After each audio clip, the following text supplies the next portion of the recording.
Mahigit 228 milyong pisong halaga ng marijuana plants ang sinira ng Police Regional Office Cordillera sa isang nagawang anti-illegal drug operation sa barangay Lokong, Tinglayan, Kalinga noong Mayo 17 at 18.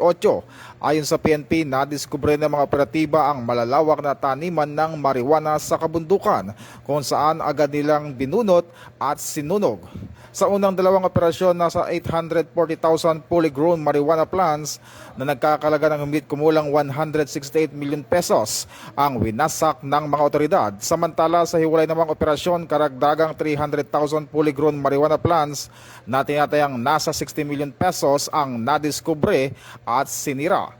Binigyan diin ni PNP Chief Police General Jose Melencio Nartates Jr. na magpapatuloy ang pinaigting na kampanya laban sa illegal na droga, partikular sa mga lugar na ginagamit sa pagtatanim ng marijuana. Mula po dito sa tanggapan ng Pambansang Pulisya ng Pilipinas, ako po si Patrolman Adrian Tayaw nagpabalita para sa Police News Network, alagad ng para sa tagataguyod ng Balitang Pulis.